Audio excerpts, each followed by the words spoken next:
بسم اللہ الرحمن الرحیم۔ صرف 5 منٹ کا مدرسہ قرآن و حدیث کی روشنی میں۔ 17 ربیع الاول۔ نمبر 1، اسلامی تاریخ۔ اصحاب الاخدود یعنی خندق والے لوگ۔ ملک شام اور حجاز کے درمیان نجران نامی ایک بستی تھی جس کا بادشاہ اور پوری قوم بت پرست تھی۔ وہاں ایک جادوگر رہتا تھا، اسی جادوگر کے بلبوتے پر حکومت چل رہی تھی۔ جب اس کی موت کا وقت قریب ہوا تو بادشاہ سے درخواست کی کہ ایک ہوشیار لڑکا مجھے دیا جائے جسے میں اپنا علم سکھا دوں۔ چنانچہ بادشاہ نے عبداللہ بن تامر نامی لڑکا دیا جو جادو سیکھنے لگا۔ ایک دن راستے میں ایک راہب ملا جو دین حق پر تھا۔ اس کے ساتھ پر خفیہ طور پر ایمان قبول کر کے دین حق کی تبلیغ شروع کر دی اور لوگ ایمان میں داخل ہونے لگے۔ جب بادشاہ کو اس کی خبر ہوئی تو اس لڑکے کو ہلاک کرنے کی متعدد تدبیریں کی مگر وہ ناکام رہا۔ بالآخر لڑکے نے بادشاہ سے کہا، اگر تو مجھے قتل کرنا ہی چاہتا ہے تو شہر کے تمام لوگوں کو جمع کر کے مجھے سولی پر لٹکا دے، پھر بسم اللہ رب الغلام کہہ کر مجھ پر تیر چلاؤ۔ بادشاہ نے ایسا ہی کیا تو لڑکا شہید ہو گیا مگر مجمع کے تمام لوگ ایمان میں داخل ہو گئے۔ بادشاہ یہ دیکھ کر بوکھلا اٹھا اور اس نے خندقیں کھدوا کر آگ دہکائی اور تقریباً 20,000 ایمان والوں کو اس میں ڈال کر شہید کر ڈالا۔ سورہ بروج میں اس واقعہ کو بیان کیا گیا ہے۔ نمبر 2، اللہ کی قدرت۔ نمک۔ اللہ تعالیٰ زمین کی کانوں اور سمندر کے کھارے پانی سے ہمیں نمک عطا کرتا ہے۔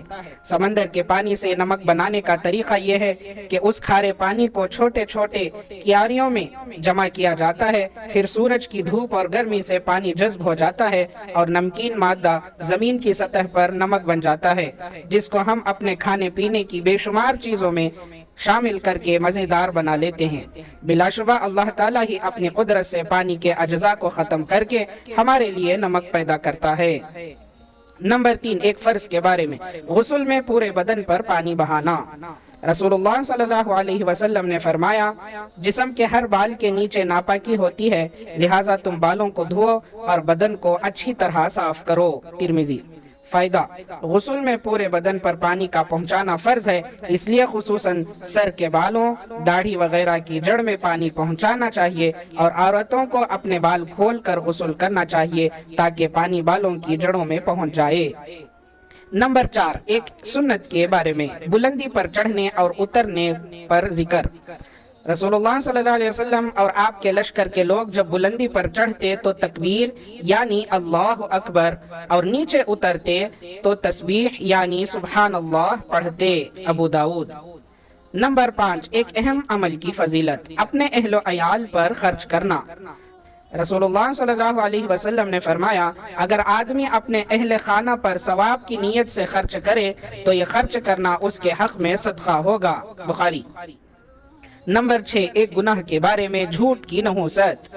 رسول اللہ صلی اللہ علیہ وسلم نے فرمایا، جب بندہ جھوٹ بولتا ہے تو فرشتے اس کی جھوٹ کی بدبو کی وجہ سے 1 میل دور چلا جاتا ہے۔ ترمذی۔ نمبر 7، دنیا کے بارے میں۔ دنیا سے بے رغبتی کا فائدہ۔ رسول اللہ صلی اللہ علیہ وسلم نے فرمایا، دنیا کی خواہش کا نہ ہونا جسم اور دل کے لیے راحت ہے اور دنیا کی آرزو رنج و غم کو بڑھاتی ہے۔ نمبر 10، آخرت کے بارے میں۔ قیامت کے دن آسمان کا پھٹنا۔